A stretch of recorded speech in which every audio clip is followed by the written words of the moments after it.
허환구의 라디오 오늘. 여러분 안녕하십니까. 라디오 오늘 허환구입니다.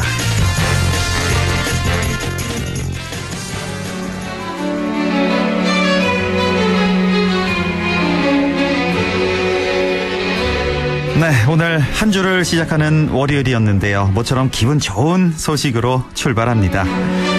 봉준호 감독의 영화 기생충이 한국 영화 최초로 아카데미상 4개 부문에서 트로피를 들어 올렸습니다. 각본상, 국제장편영화상, 감독상에 이어서 최고 권위의 작품상까지 모두 4개 부문에서 상을 받는 쾌거를 이뤄냈습니다. 세계 영화 산업의 본산인 할리우드에서 자막의 장벽과 백인 남성 위주라는 오스카의 오랜 전통을 딛고 수상한 쾌거여서 더욱 값진 수상입니다. 올해가 우리 영화 101주년이 되는 해인데요. 지금까지 우리 영화 역사상에서도 이런 쾌거는 없었죠. 봉준호 감독의 영화 기생충의 아카데미 사관왕 수상이 계속해서 우리 영화와 우리 문화산업의 승승장구로 이어지길 고대합니다. 2월 10일 월요일 라디오 오늘 광고 듣고 시작합니다. 장성규입니다. 와우, SUV 좋은 차 타시네. 근데 타이어는 어디 건지 알고 계세요? 몰라요? SUV 전용 타이어는 넥센 루디안 GTX. 어떤 SUV에서도 잘 나가고 오래 가니까 넥센 루디안 GTX. 나도 오래 가고 싶당. 오래 쓰는 세단기는 뭘까? 오래 쓰는 코팅기는 뭘까? 오래 쓰는 사무기기는 뭘까? 카피어랜드랍니다. 맑은 공기가 집 안으로 들어오니까 청정, 나쁜 공기를 집 밖으로 내보내니까 환기. 공기청정과 환기를 동시에 하니까 청정환기. 이제 창문 닫고 환기하세요. 청정환기 시스템을 나비앤하우스에서 만나보세요. 스팅어의 다이내믹한 스타일에 반하신 분들도, 스팅어의 프리미엄한 퍼포먼스에 반하신 분들도 1% 스마트 할부와 100만원 상당의 영상 스트리밍 서비스를 드리는 스팅어만의 스페셜한 혜택에 또 한 번 반하실 겁니다. 지금 홈페이지를 확인하세요. 스팅어. 2월 선수율 10%, 36개월 기준. 네, 라디오 오늘 월요일 순서 시작합니다. 일부 한 주간의 시사 이슈를 알아보는 시간 최영일의 시사 따라잡기 준비되어 있고요. 2부 이슈 오늘에서는 4.15 총선 예비 후보들을 만나보고 있습니다. 오늘은 영주 문경 예천선거구 자유한국당 김시환 예비 후보를 연결해서 함께 얘기 나눠보겠습니다. 이어서 기영로 스포츠 평론가와 함께 스포츠 소식도 알아보겠습니다. 네, 최영일 시사평론가와 함께하는 시사 따라잡기 시작하죠. 평론가님 안녕하십니까? 네, 안녕하세요. 네, 오늘도 할 얘기가 정말 많은데 네. 오늘 우리 영화 101년 만에 네, 역사상 최고죠. 최대의 쾌거죠. 예. 이 기생충에 대해서 딱 1분만 좀 평론을 좀 부탁드릴게요. 영화 평론도 하셨으니까 예전에. 엄청난 보도가 쏟아져 나오고 있으니까요. 예. 지금 최근에 신종 코로나 바이러스도 방송에서 전하고 있고 매일 상황이. 오늘은 또 기생충 이야기를 하다 보니까 저한테 어느 분이 벌레 전문 평론가요? 이렇게 물어보시더라고요.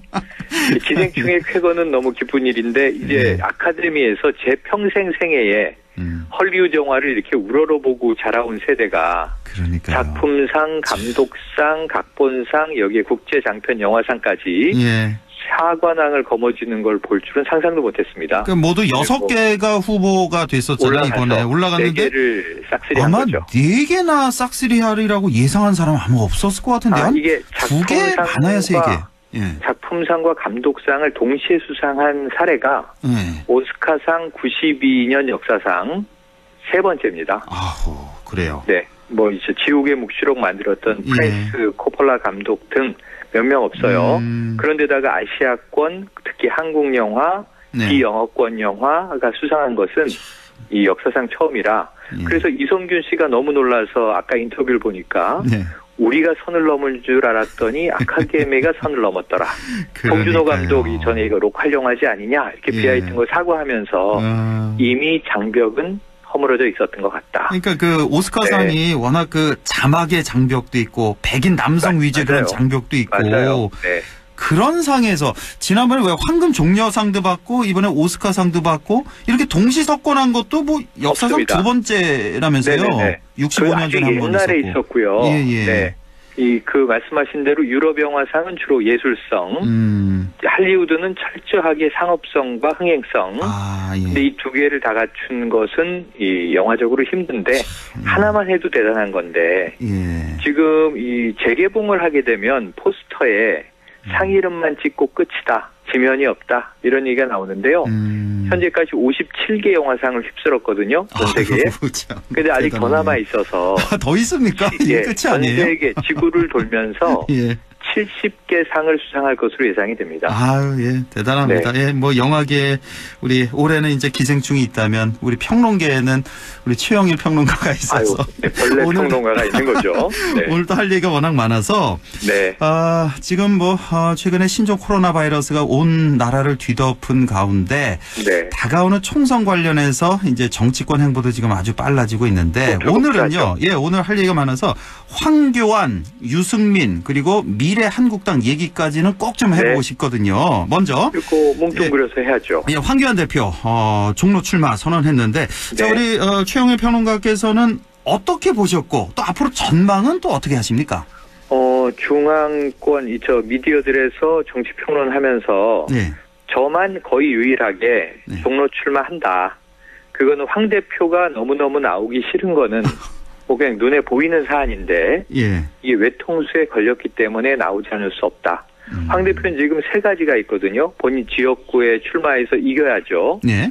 또 총선 전체 한강벨트, 낙동강벨트 전국 선거에서 자유한국당이 우세하도록 진두지휘해야죠. 그렇죠. 거기다가 이제 지금 자당만이 아니라 이 중도 보수 통합을 해야죠. 예. 이걸 동시에 지금 한 달여 사이에 이뤄내야 되는데 종로를 회피하고는 이걸 풀 수가 없는 거예요. 그렇죠. 예. 내부 물갈이도 다 반발하고 당대표도 지금 험지안 나가면서 우리 보고 나가라니 뭐 홍준표 전 대표 이미 볼멘 소리 많이 했잖아요. 네. 거기다가 이제 보수 대통합에서 근데 종로 출마를 선언하니까 이게 쭉 풀리기 시작했습니다. 이제 좀 힘이 실리죠. 예, 리더십에. 홍준표 전 대표나 뭐 김태호 전 도지사는 예. 그냥 경남으로 그냥 고고할 것 같습니다. 하지만 나머지 이제 50%에 가까운 물갈이 칼자루를 쥐었고요. 예. 보수통합도 유승민 의원이 바로 종로 출마 선언한 직후에 전화 통화합시다 했는데 황 대표가 잠깐 했고 결국 어제 전격적으로 불출마 선언하면서 합당한다. 그 대신 개혁의 이 정체성만은 지켜주시오. 이렇게 얘기하고 이제 퇴장하지 않았습니까? 예. 이게 종로 출마와 연결돼 있는 거고요. 예. 결국은 이 독배를 드니까 결국 이제 일이 풀리는데 자기를 내려놓아야 한다. 그리고 이게 종로 선거가 지금 일단 불리하기 시작했습니다. 후발로 뛰어들었고 이낙연 총리에 비해서 훨씬 몸이 무겁고요. 그렇죠. 그리고 이제 또 여러 가지 상황에서도 좀 이미 여론조사가 나왔었는데 일단 불리해요. 지지율도 많이 좀. 예. 좀 그런데 부족하죠. 종로가 묘한 지역이라 예. 첫 번째 말씀드리면 유불리는 아직 따질 수가 없고 예. 박빙의 승부다. 아하. 보수 진보 대결집을 하게 돼 있다. 후보 면면이 잘났고 못난 것보다는 보수의 이 투사, 진보의 투사 이렇게 나오면 표는 결집해요.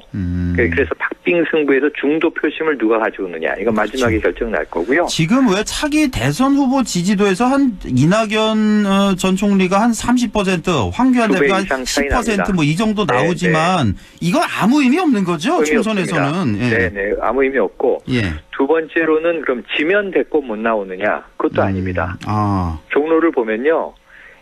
나와서 총선 이기고 대권 잡은 이명박 전 대통령이 있고 예. 정치 1번지 종로에 과감하게 출마했지만 떨어지고 대권을 잡은 고 노무현 대통령도 있어요. 예. 그러니까 사실은 이기고 지는 것보다 어떻게 이기고 어떻게 지느냐가 훨씬 중요한 거예요. 아하. 그래서 박빙의 승부인데 장렬하게 지면 동정 여론이 몰려요. 예. 형편없이 지면 이제 물론 이제 잊혀지겠지만, 예. 근데 이겼는데 비열하게 이기면 욕먹습니다. 그렇죠. 그래서 이게 정치는 묘한 거예요. 그래서 아직은 이번 총선의 결과나 대권을 지금 단정하긴 어렵다.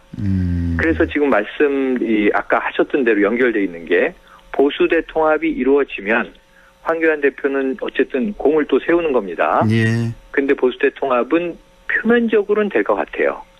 다만 그 내용이 이 개혁이 아닌 반개혁으로 갔다. 그러면은 도로 새누리당 이렇게 낙인이 찍히는 겁니다. 그렇죠. 예. 그러니까 새로운 보수당에 합류했고 유승민 의원은 불출마하는데 결국은 얼굴들을 보니까 많이 보던 인물들이 똑같은 얘기를 하고 있네. 예. 그러면 새누리당 되는 거예요. 예. 여기서 제일 위험한 게 미래한국당이에요.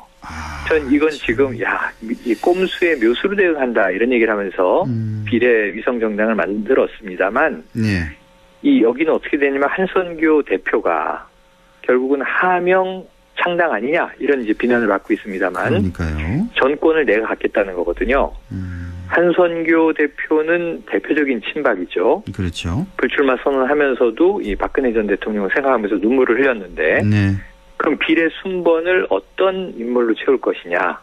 여기에 만약에 이 황교안 대표의 의지가 아니라 한선교 대표의 의지가 반영이 되면 친박계 인사들이 이쪽으로 쏠릴 거예요. 지금 TK 지역 의원들, 우리 지역에 있는 의원들 만약에 공천을 못 받으면 미래한국당으로 가서 비례 순번을 받는 이런 것도 생각할 수가 있겠네요. 그래서 만약에 지금 이론적으로 최대 26석을 얻게 돼 있습니다만 그건 불가능하고요.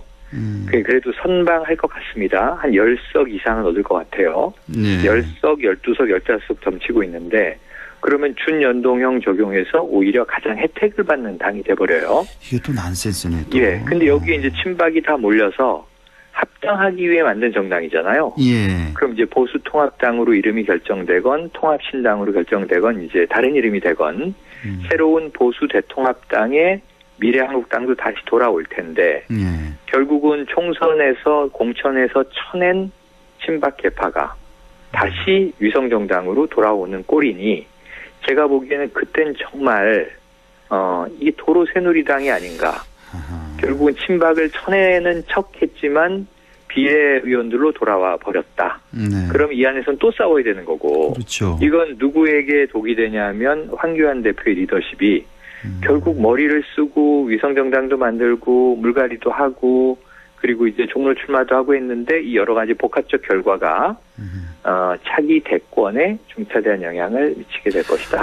정말 그래서 이 복잡하네요. 보수 대통합은 약간 고차방정식입니다. 시나리오가 여러 개로 나올 수 있습니다. 자, 이 미래한국당에 대해서 제가 좀 꼭 좀 여쭤보고 싶었던 게 지금 진보 진영에서는 이거 선거법 위반이다, 정당법 위반이다, 연일 비판하고 검찰 고발까지 한 상태. 정말 균형 잡힌 시각에서요. 우리 최영일 평론가님은 누구 편 들지 말고 이 미래한국당 어떻게 보시는지 개인적인 의견이 궁금해요. 법조인들의 의견은 반반이에요. 그러니까 이게 참 옳지 못하다라고 보는 변호사분도 근데 딱히 지금 정의당과 민주당이 고발했습니다만 정당법, 정치자금법, 헌법 이런 것으로 이걸 선관위가 거부하기에는 조금 애매한 점이 있다. 그래요? 그래서 이 개정선거법에 조금 이제 이 틈새들이 있는 거 아니냐. 그래서 지금 거기에 대해서 반론으로는 이게 이 민주당도 만들어야 된다는 세력도 있어요. 민주당은 절대 부인하고 있습니다. 그리고 또 이제 일각의 법조계에서는 이거 받아줘야 되는 것 아니냐 하는 이제 찬성 입장에서도 법적으로 애매하다 이렇게 보는 분들이 있어서 법적 검토는 선관위 유권 해석을 기다려보되 저는 이게 좀 무리수다라고 보는 이유가 결국은 이게 묘수라고 생각했지만 나중에는 악수가 될 수 있다는 말씀은 부메랑 효과로 아까 말씀을 드렸고 전 정치도 요즘에 시장인데 정치가 시장이거든요. 유권자가 소비자거든요. 그렇죠. 이 정치인이라는 상품을 투표로 사는 것인데 근데 항상 기대했던 것을 이제 다 저버리고 딴짓을 한단 말이죠. 그런데 이게 지금 이런 식으로 이 위성정당, 스스로 위성정당이다, 자매정당이다 이야기하는 것은 뭐냐면 일단은 저 정당에 정당 지지해 주시고 지역구는 우리 의원 뽑아주세요라고 말하는 순간 그게 위법이에요. 그렇죠. 선거법 위반이에요. 그러니까 말로 못할 텐데 예. 공공연히 그렇게 이제 이 작업을 하지 않겠습니까? 그렇죠. 전략적으로. 예. 그럼 제가 보기엔 이건 말을 하든 안 하든 이거는 선거법 위반 여부를 떠나서 상도위를 어기는 것 아니냐. 그러면 이게 이 윤리와 도덕은 법만큼 중요하지 않단 말이냐. 그러니까 제가 보기엔 이런 거죠. 이 법을 잘못 만들었고 난 이 법에 반대했기 때문에 이 법에 하자가 있다는 걸 몸소 우리가 실천해서 보여주는 것이요. 근데 그 결실은 자신들이 다 따먹는단 말이에요. 이건 나쁜 일이죠. 이 법이 잘못됐으면 그 법을 거부하고 투쟁하는 건 이해하는데 그러면 준법 투쟁이라는 게 이 법을 바꾸기 위한 개선 투쟁을 해야지. 이 법의 잘못된 과실을 우리가 다 얻어먹고 그걸 가지고 그럼 다른 당은 다 보여서 위성정당을 안 만드는 걸까요? 그건 아니잖아요. 그거는 뭐냐면 상도위라는 게 있다. 그래서 결국 거대 정당이 이 법의 개정의 취지는 다양성을 존중하여 유권자의 선택권을 늘리기 위해서 중소 정당들도 보호해 주자라는 취지의 법인데 대기업이 저 법이 잘못 만들어졌으니 우리가 골목 상권을 다 먹어도 되잖아요. 우리가 구멍가게를 다 흡수하겠소 하는 우리가 직접 보여줌으로써 이 법에 문제가 있어서 대기업이 다 싹쓸이 할 수 있다는 걸 확인시켜 드리겠소 하면 그 대기업이 소비자들에게 어떻게 되겠습니까? 배척받는 게 당연하잖아요.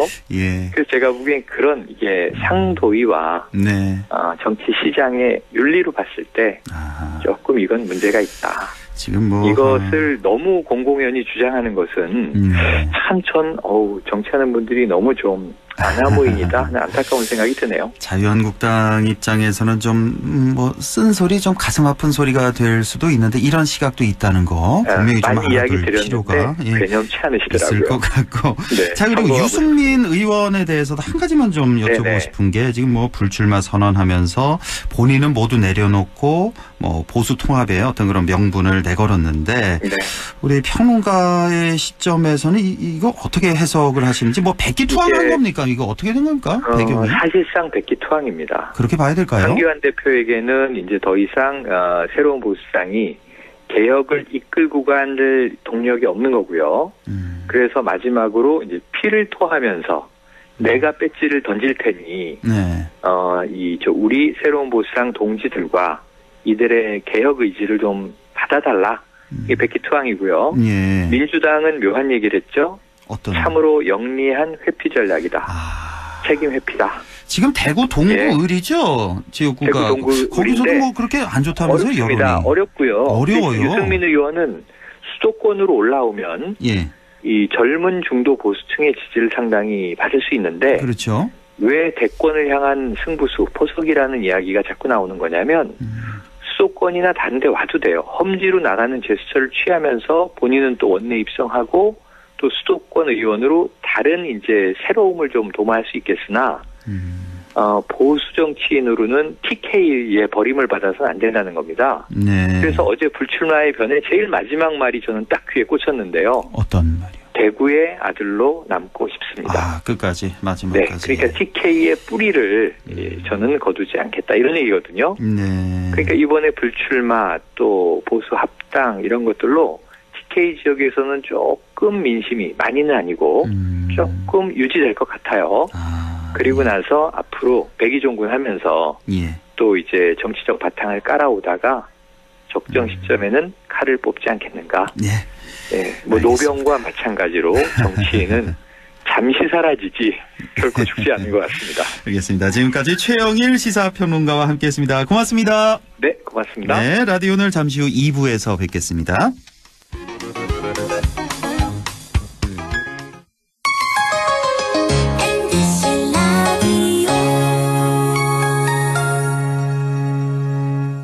세계 최대의 유통회사가 어디죠? 월마트. 그럼 월마트가 중수도시의 작은 회사로 출발한 것도 아세요? 물론이죠. 여기에 미래를 열어가는 우리 지역의 유통회사가 있습니다. 어디죠? 바로 마음을 전해주는 곳 하나가 홈마트가 고객 곁에 있습니다. 바로 고객님의 손으로 키워주신 곳입니다. 고객의 믿음으로 크는 회사 하나가 홈마트. 생활은 푸르게 가치는 높게 신도시의 희망과 권무산의 전기를 품은 보금자리 10년 공공임대의 실속 가치까지. 경북도청 신도시 코오롱 하늘채 경상북도 개발공사가 여러분과 함께합니다. 문의 054-843-1500.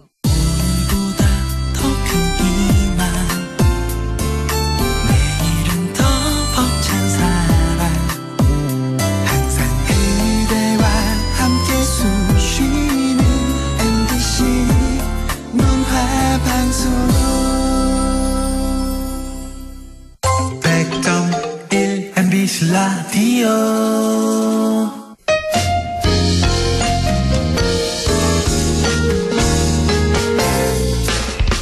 지금 여러분께서는 안동 MBC 시사정보 프로그램 허환구의 라디오 오늘을 듣고 계십니다.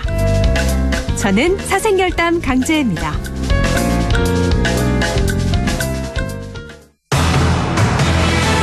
네, 6시 25분 50초 지나고 있습니다. 이슈 오늘 시작하죠.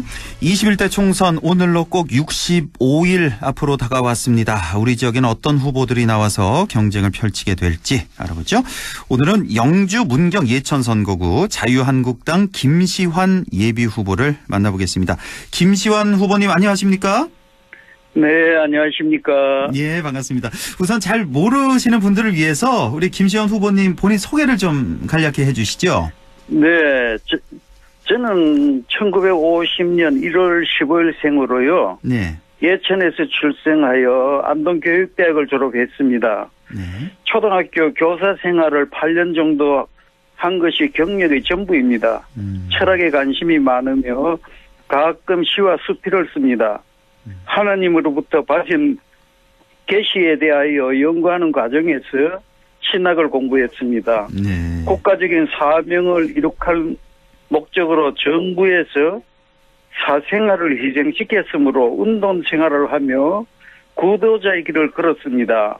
국가 위기에 대처하는 예지 능력과 국정의 흐름을 바꿀 수 있는 초능력이 있습니다. 지금 국가적 사명을 이룩할 목적으로 정부에서 사생활을 희생시켰다는 이게 무슨 말씀이시죠?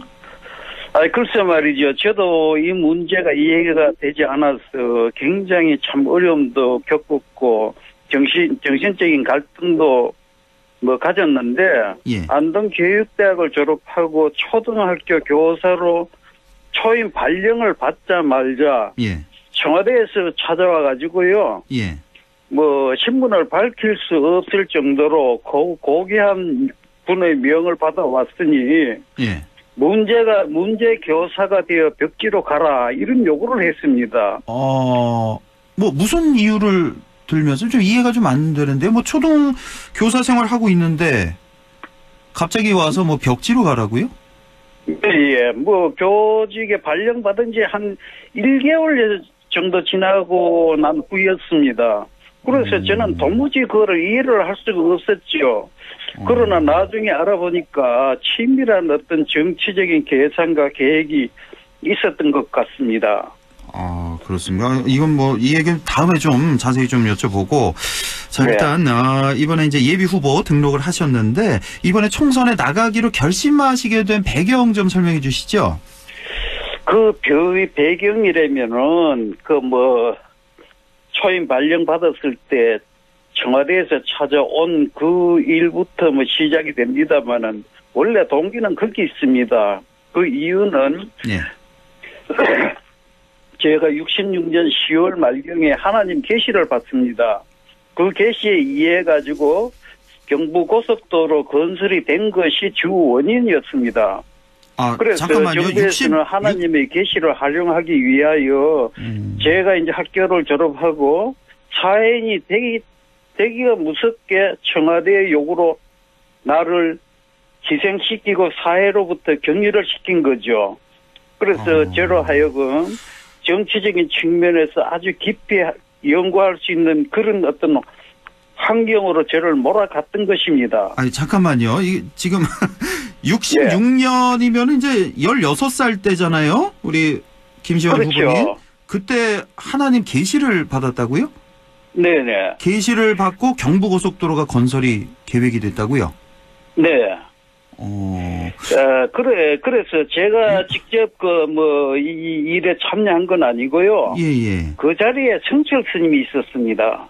예. 그래서 저는 참말로 영적인 세계에서 잘 모르기 때문에, 그리고 그때 제가 고등학교 3학년이었습니다. 예. 그래 사춘기였고 사회를 모르는 상태에서 성철 스님은 그런 걸 다 알더라고요. 우리가 볼 수 없는 제3의 세계를 보고 저에게 이제 하나님의 능력이 나타나고 있다는 것을 알고 그걸 활용을 한 거죠. 네, 일단 좀 알겠습니다. 일단 질문거리가 많이 있어서 우리 김시환 후보님만의 장점을 꼽으라면 어떤 점을 좀 강조하고 싶으세요? 치밀한 어떤 계획과 사고의 어떤 깊이 이런 거를 제가 얘기할 수 있겠습니다만은 장점이라면은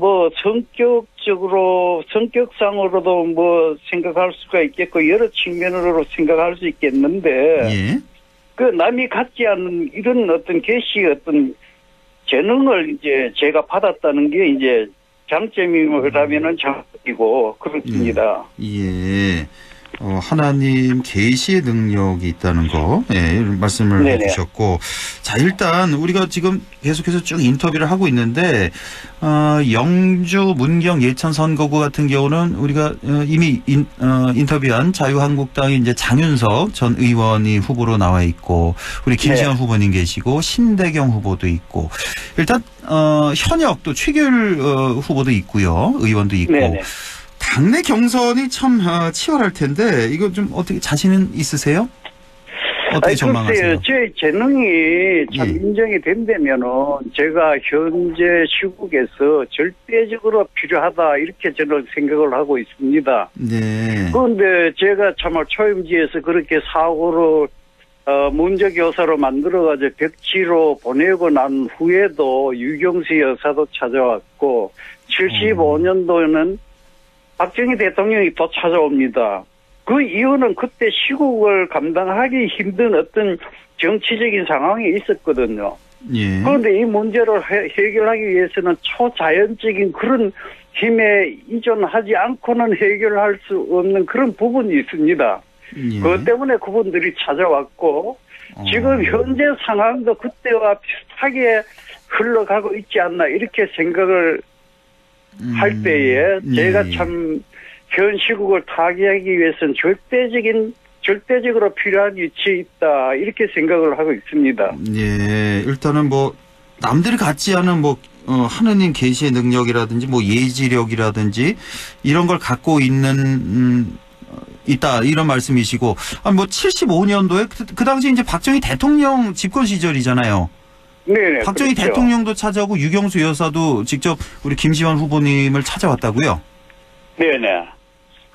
그렇습니까? 그런데 제가 그분들은 어떤 정치적인 목적으로 찾아왔지만은 저는 교육대학을 졸업한 사람입니다. 아니 그러니까 교육대학 졸업해서 이제 일선 교사 신분이었는데 그 대통령이나 영부인이 찾아와서 무슨 말씀을 하고 가셨나요?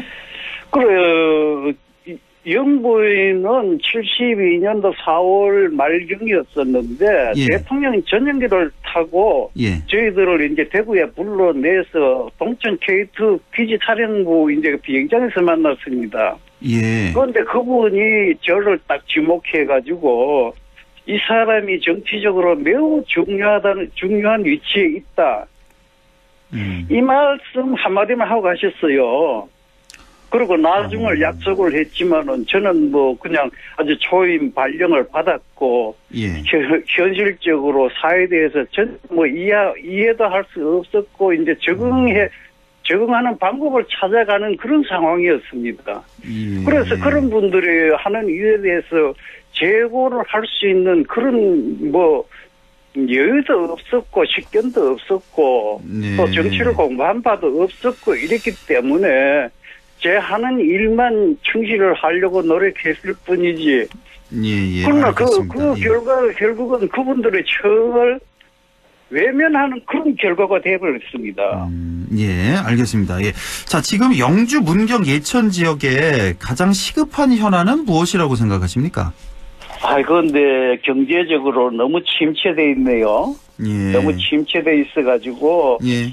참 가게마다 문을 닫는 가게가 많고 빈 사무실이 많고 그렇죠. 여기서 사람들이 거의 참 활력이 떨어져 있어요. 예. 그래서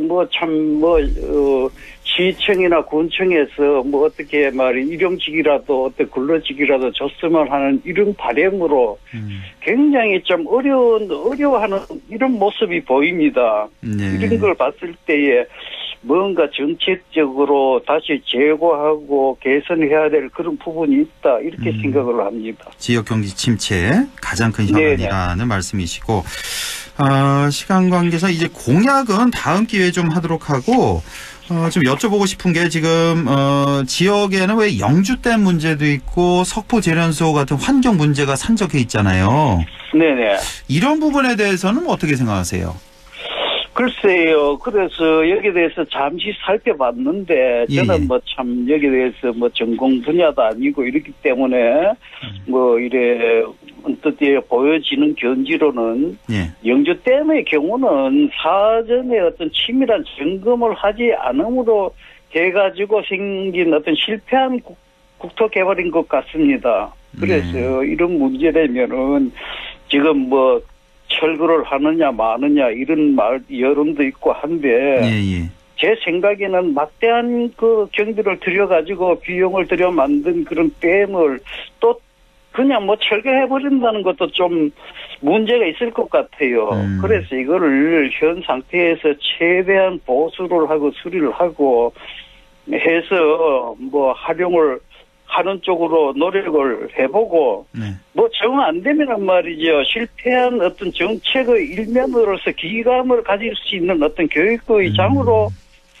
활용하는 것도 괜찮지 않나 이런 생각이 듭니다. 예. 그래서 이런 댐이 필요 없는 걸 말이죠. 없어야 할 댐을 만든 것도 이상하지만 또 꼭 철거를 해야 될 필요도 없는 그런 상황인 것 같아요. 그래서 이거를 참 보존을 하는 방향으로 이끌고 가면서 사람들 어떤 기감으로 삼는 것도 좋지 않나 이렇게 생각이 들고요.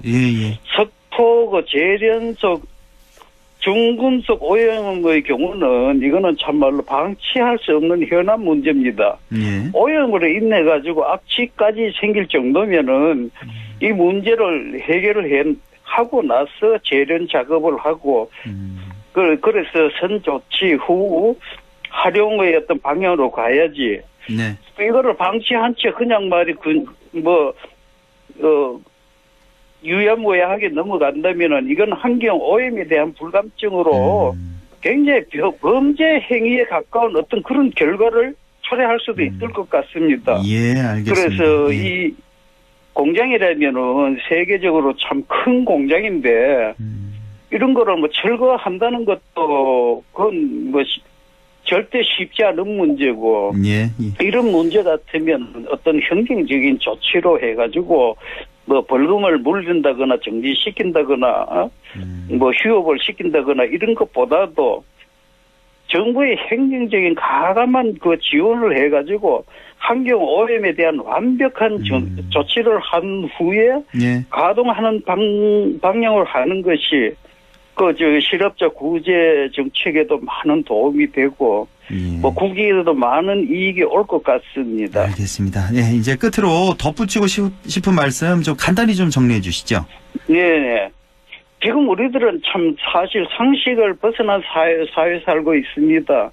위정자의 어떤 잘못도 있지만은 국민들조차도 어떤 정치적인 국가적인 어떤 판단을 잘 하지 못한 데서 일어나는 그런 일이라고 생각하는데요. 그래서 나는 20대 초부터 정치 지도자들을 상대하고 싸워왔습니다. 직접 정치에 참여는 하지 않았지만 수 없는 정치의 아이디어를 생산해내고 변화무쌍한 정치 흐름을 지켜보았습니다. 이제 참 나이도 들고 만년에 이르렀는데 이 세상에 태어난 마지막 자부심을 가지고 완전한 정치, 정상적인 궤도를 바로 잡은 국가상을 항상 이렇게 생각해 봅니다. 그래서 완성된 국가상이라면은 건전한 윤리 의식을 가진 국민들이 살아가는 국가라고 말할 수 있겠습니다. 예. 참 윤리가 살아야 국가가 사는 거 아니겠습니까? 그렇습니다. 예, 알겠습니다. 예. 자, 지금까지 영주 문경 예천 선거구 자유한국당 김시환 예비 후보를 만나봤습니다. 오늘 말씀 잘 들었습니다. 고맙습니다. 네, 감사합니다. 네, 내일은 영양 영덕 봉화 울진 선거구 더불어민주당 송성일 예비 후보를 연결해서 얘기 나눠보겠습니다. 여러분의 많은 청취 바랍니다. 안동 MBC 시사 프로그램 허환구의 라디오 오늘에선 청취자 여러분의 참여를 기다리고 있습니다. 우리 지역의 사건 사고 소식이나 다루고 싶은 이슈를 안동 MBC 홈페이지 라디오 오늘 게시판에 올려주시기 바랍니다. 전화는 843-7100, 문자는 샵 0913으로 보내주시면 되고요. 문자는 단문 50원, 장문 100원의 정보 이용료가 있습니다. 참, 유튜브에서도 라디오 오늘 함께 하실 수 있습니다. 안동문화방송 허환구의 라디오 오늘.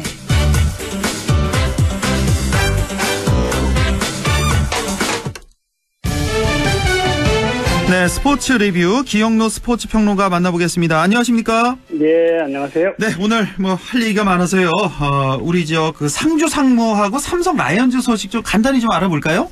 네, 올해까지만 상주에 상주하기로 프로축구연맹과 상주 상무가 합의를 했습니다. 예. 그동안 10년 동안 광주에서 옮겨와서 상주에서 상무팀이 이제 활동을 했었죠. 예. 상주시가 매년 연간 운영비 40억 원 가운데 40% 정도 해당하는 17억 원씩을 지원을 했었거든요. 예. 근데 상주시로 볼 때는 이제 추가로 약 20억 안팎을 지원하게 되면은 40억 정도로 상주 시민구단을 운영할 예정이라고 합니다. 예. 상주시가 오늘 6월 달부터 이제 한국프로축구연맹에 신청서를 제출하고, 그러고 나서 이제 설문조사와 공청회를 거쳐서 이제 시민구단을 구체화시킬 것 같습니다.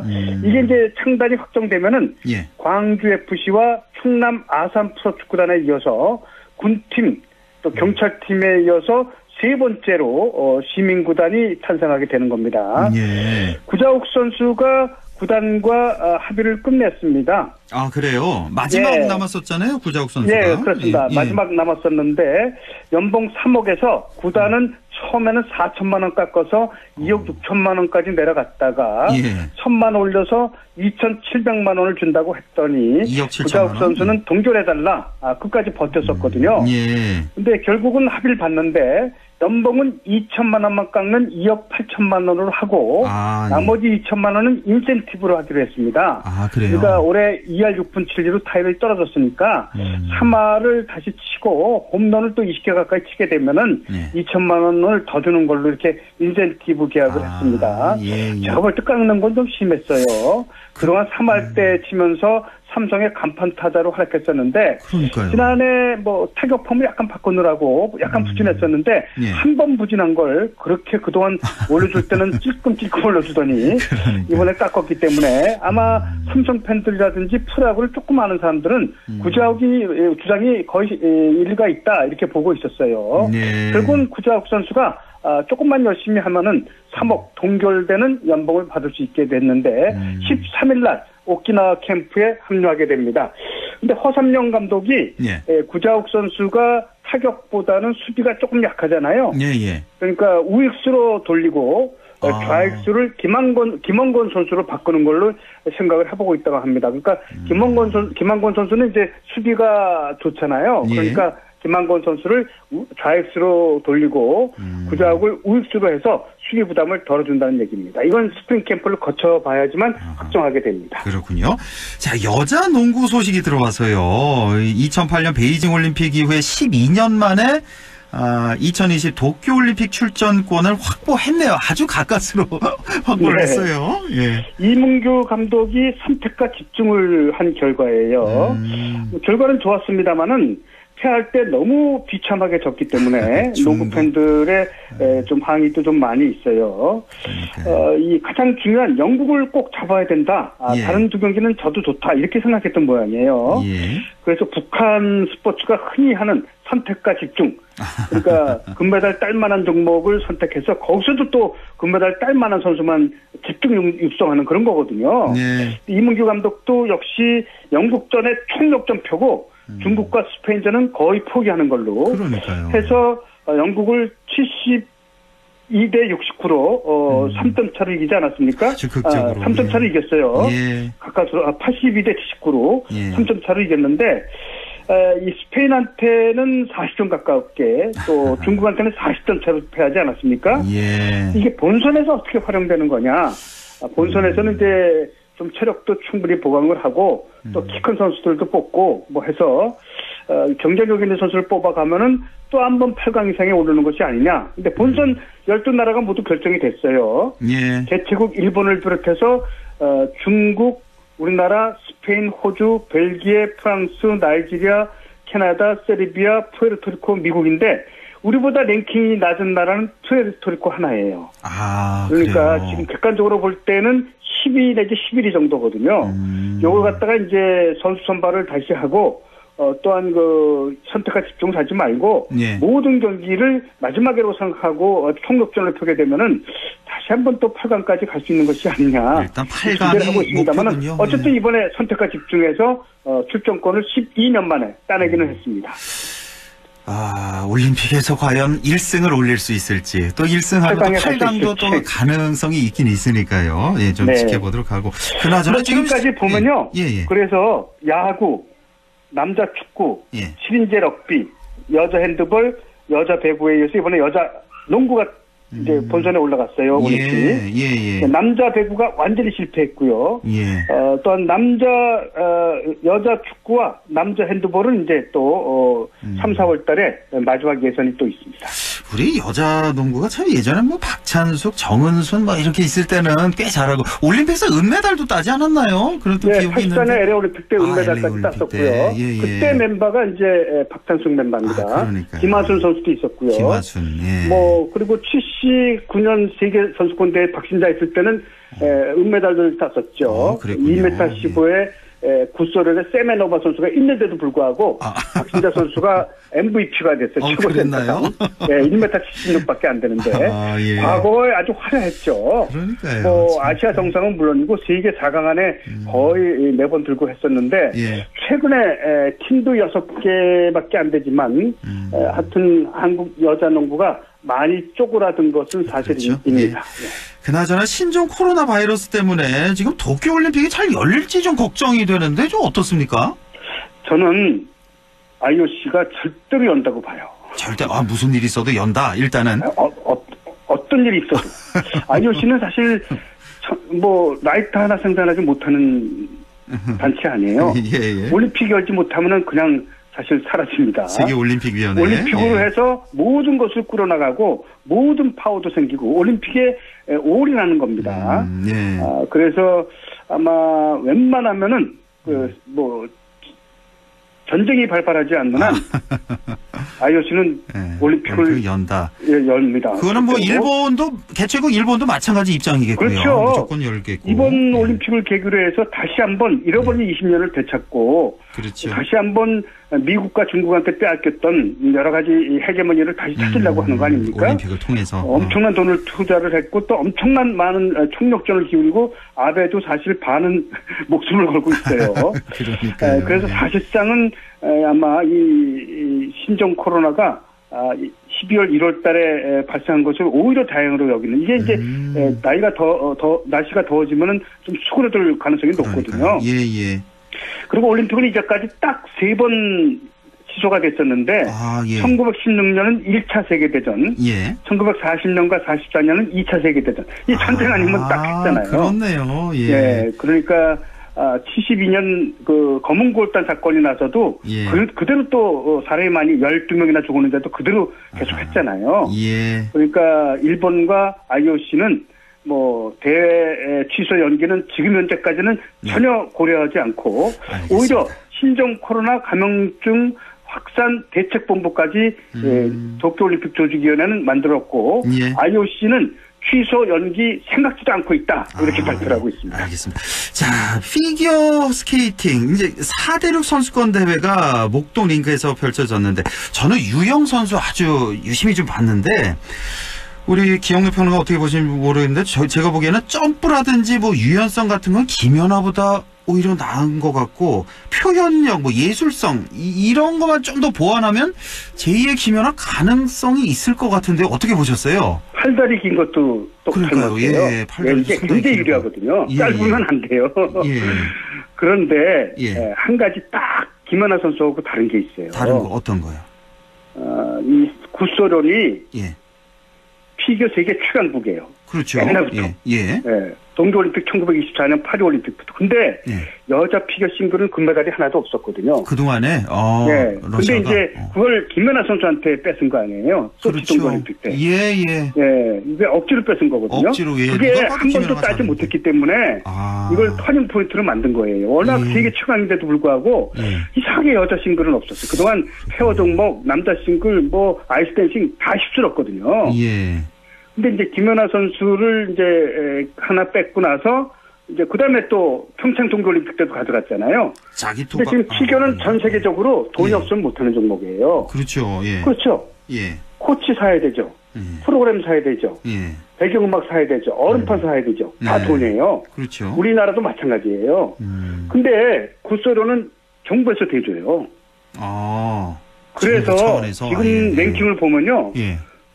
유영 선수가 한 6, 7위 가는데 예. 일본 한두 명에 러시아 선수 4명 정도가 들어가요. 그 안에. 그래요.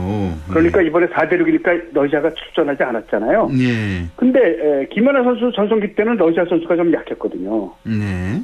아스타마오밖에 없었잖아요. 그렇죠. 근데 이제 지금 러시아가 우리나라 양궁이나 쇼트트랙, 스피드 스케이팅처럼 러시아가 세계 최강 중에 최강이거든요. 예. 그러니까 이제 김연아와 다른 거는 러시아라는 강적이 생겼다. 그래서 베이징 동계올림픽 때도 지금으로 볼 때는 4, 5위 정도 잘해야. 그래요? 왜냐하면 일본에 한두 명, 러시아 서너 명이 꼽기거든요. 근데 한 나라에 2명씩밖에 출전하지 못하는 거. 네, 예. 요게 좀 변수가 될 것 같은데 어쨌든 알겠습니다. 러시아 선수를 어떻게 극복하느냐. 일본의 최강자를 어떻게 또 타고 넘느냐. 요게 이제 과제가 된 겁니다. 예, 여기까지 듣겠습니다. 기영로 스포츠 평론가였습니다. 고맙습니다. 네, 한 주 잘 보내시고요. 다음 주 뵙겠습니다. 안녕히 계십시오. 예. 예, 날씨 알아보죠. 김도현 캐스터 전해주세요. 네, 지난주에 비해서 찬바람이 많이 잦아들었습니다. 내일은 더 포근해지겠고요. 이번 주는 아침 기온이 4, 5도, 한낮에는 10도까지 웃돌면서 3월의 포근함도 느껴지겠습니다. 내일 밤부터는 하늘빛이 차차 흐려지면서 모레 수요일에는 전국적으로 비 소식 들어있습니다. 내일 아침 기온은 영하 5도, 한낮에는 13도 분포 예상됩니다. 영양 현재 기온은 어제 이 시간보다 1도 높은 3도, 체감온도 3도, 습도는 46%입니다. 날씨와